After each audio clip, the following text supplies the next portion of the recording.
Hei, olen Milja. Tää on mun ensimmäinen tällainen blogipostaukseni tai video.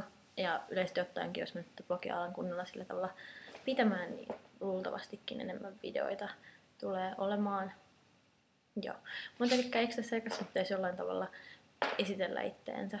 Ja ongelmana vaan on se, että mä en oikein tiedä, miten mun pitäisi tällä hetkellä identifioida itteni, koska mulla on aina ollut joku tavallaan, mitä mä harrastin voimistelua tosi pitkään ja olin siinä ihan hyväkin. Ja silloin jos joku olisi kysynyt, että mitä sä teet tai kuka sä oot, niin mä olisin sanonut, että mä oon voimistelija, mä harrastan voimistelua ja näin. Mutta sitten mulla leikattiin polvia, joudun jättämään sen sitten siihen. Ja no sit mä pystyin sanoa, että mä käyn vaikka lukioon, mä oon koululainen, mutta sekin loppui tuossa pari vuotta sitten lukio. Ja no sit mä hain nyt lääkikseen tuohon kouluun, mutta en päässyt. Aion yrittää ehdottomasti ensi vuonna uudestaan, että se oli kyllä aika kova paikka, että sieltä tuli kieltävä vastaus, koska jotenkin hommat ja lukemiset meni niin hyvin, että alkoi itsekin olen aika ehkä liian itsevarma siitä sisäänpääsystä. Mutta mä voin valittaa siitä joku kertaa enemmän. Niin, elikkä mä en voi siis luokitella itseäni myöskään opiskelijaksi. Elikkä mä oon vaan mä. Ja siitä heti katkes. Katsotaan nyt, jos mä parannun näiden tekemisestä tässä ajan saatossa. Mutta niin, elikkä siis mä olen vaan mä, Milja 21V Tampereelta. Tällä hetkellä teen töitä, mä oon tehnyt aika paljon promohommia, mutta se on sellaista enemmän keikkaluontoista työntä, että mä nyt tällä hetkellä haen enemmän sitten töitä ja tavallaan sellaisia niin kuin pysyvämpiä töitä täksi välivuodeksi.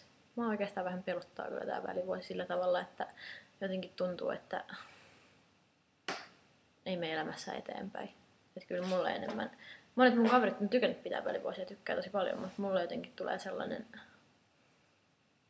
olo, että mä en vaan etene mun elämässä mihinkään. Ja no, mutta ehkä mun pitäisi suhtautua tähän vähän eri tavalla. Niin. Mutta joka tapauksessa nyt kun mä puhun tässä, yritän esitellä itteni, mutta tulee just sellainen olo, että kun mä olisin sellainen työhaastattelu, että pitää kertoa tällä tavalla itsestä, niin toivottavasti mä en näin paljon sökkää, jos mä olisin työhaastattelussa ihmekäs, kun en saa paikkaa. Niin. Mutta elikkä siis, musta olisi ihan kiva kirjoitella. No lähinnä niin kuin mä sanoin, niin tehdä enemmän videoita, se olisi musta ehkä kivempaa. Mulla ei nyt tästä minkäänlaista poliittista tai maailmanlaista aihetta ole, vaan siis ihan mun elämästä ja asioista, jotka, jos mä nyt jotain lukijoita saan, niin heitä kiinnostaa tai teitä kiinnostaa, niin niistä tietty, nyt sit jotain, voisi olla ihan kiva tehdä jotain meikki- tai hiuspostauksia, sellaista turhaa diipadaapaa. Sellainen olisi kiva ja sitten just kuvia ja että tollaista. Se olisi musta kiva. Ja niin, no katsoo nyt, että ensin, että miten tää lähtee tästä menemään ja jos joitain ihmisiä alkaa kiinnostaa mun höpinet ja jutut ja diipadaapat, niin sitten ehkä enemmänkin. Ja tosiaan, mä en nyt tiedä miten tää just tästä lähtee rullaamaan, mutta jos lähtee kivasti, niin mua näkee täällä, mutta sitten mut löytää myös Instagramista nimellä Milppuja, koska mä oon ihan Instagram-addikti, niin sieltä löytää varmaan päivittäin. No en lupa päivittäin, mutta lupaan, että jos ei tule joku päivä, niin ainakin seuraavana päivänä korvautuu jollain 3. No okei, ehkä mun pitäisi alkaa vierottaa itseäni siitä. Jep. Mutta en mä nyt tiedä, mitä mä tässä tällä hetkellä enempää kertoisin itsestäni. Katsotaan, että jos me tykätään näistä mun jutuista, niin tästä voi ehkä tullakin jotain hirveätä sönkötystä. Oikeesti ihan teidän puolesta mä toivon, että mä opin ilmaisemaan itseäni paremmin.